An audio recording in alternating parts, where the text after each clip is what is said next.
జంతర్ మంతర్లో విద్యార్థులు తమ హక్కుల గురించి పోరాటం చేస్తుంటే కేంద్ర ప్రభుత్వంలో ఉన్నటువంటి నరేంద్ర మోదీ గారు విద్యార్థుల మీద ఆషాఢ మాసం సందర్భంగా మన కాసం ఫ్యాషన్స్ కిలో చీరలు కొనండి, అరకిలో చీరలు ఉచితంగా పొందండి.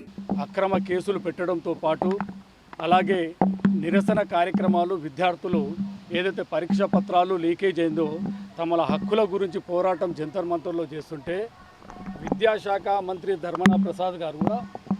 ధర్మేంద్ర ప్రధాన్ ఆయనను వెంటనే తన కేంద్ర మంత్రి పదవి నుంచి రాజీనామా చేయాలని మా విద్యార్థుల ఒక ముఖ్య డిమాండ్ కూడా పెట్టడం జరిగింది. అందరితోనే ఆగకుండా కేంద్ర హోంశాఖ మంత్రి అయినటువంటి అమిత్ షా కూడా విద్యార్థుల నిరసన కార్యక్రమాలు చేస్తుంటే వాళ్ళ మీద లాఠీ చార్జ్ చేయించిండు, బాష్ప వాయువును చేయించిండు, అలాగే అక్రమ కేసులు పెట్టించిండు.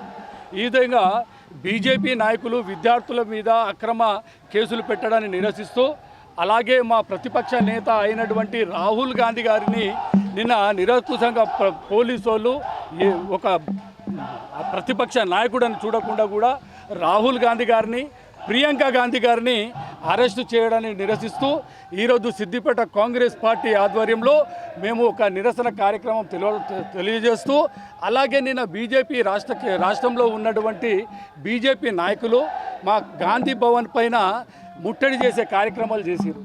ఇది బీజేపీ నాయకుల యొక్క గుండాగిరికి సంస్కృతికి నిదర్శనం అని చెప్తా ఉన్నా. విద్యార్థుల నిరసనకు మేము సాంఘీభావంగా కాంగ్రెస్ పార్టీ అధిష్టానం రాహుల్ గాంధీ నుంచి మొదలు పెడితే దేశవ్యాప్తంగా కాంగ్రెస్ పార్టీ శ్రేణులు విద్యార్థులకు అండగా ఉంటున్నారు.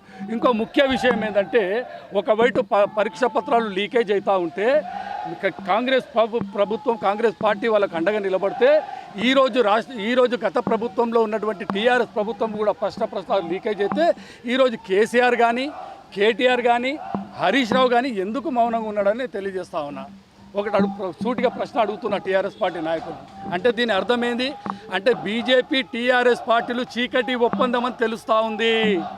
ఈరోజు కాంగ్రెస్ పార్టీ నాయకులంతా రోడ్ల మీదకి ఎక్కి విద్యార్థులకు అండగా వాళ్ళ భవిష్యత్తుకు అండగా నిలబడాలని ప్రయత్నం చేస్తుంటే టీఆర్ఎస్ పార్టీ నాయకులు ఎక్కడ కూడా నోరిప్పలేరు. కేటీఆర్ కూడా మీడియా ముందుకు వచ్చి నోరిప్పడం లేదు, హరీష్ రావు కూడా ఎక్కడ కనబడటం లేదు, కేసీఆర్ ఫామ్ హౌస్లో నుంచి బయటకు వచ్చి ప్రెస్ మీట్ పెట్టట్లేదు. అంటే దీని అర్థమైంది మీరు బీజేపీ చీకటి ఒప్పందాలకు దీని నిదర్శనం అని తెలియజేస్తా ఉన్నా. ఈ నిరసన కార్యక్రమం ఇంతటితో ఆగకుండా రేపు కూడా పెద్ద ఎత్తున సిద్దిపేట కాంగ్రెస్ పార్టీ ఆధ్వర్యంలో బైక్ ర్యాలీ నిర్వహించి అన్ని కళాశాలలో పాఠశాలలు బంద్ నిర్వహించడం జరుగుతూ ఉంది. వెంటనే ఇప్పటికైనా బీజేపీలో ఉన్నటువంటి కేంద్ర ప్రభుత్వంలో ఉన్నటువంటి అమిత్ షా మోదీ ఈ దేశంలో ఉన్న విద్యార్థులకు అందరికీ బహిరంగ క్షమాపణ చెప్పాలని డిమాండ్ చేస్తూ ఉన్నా.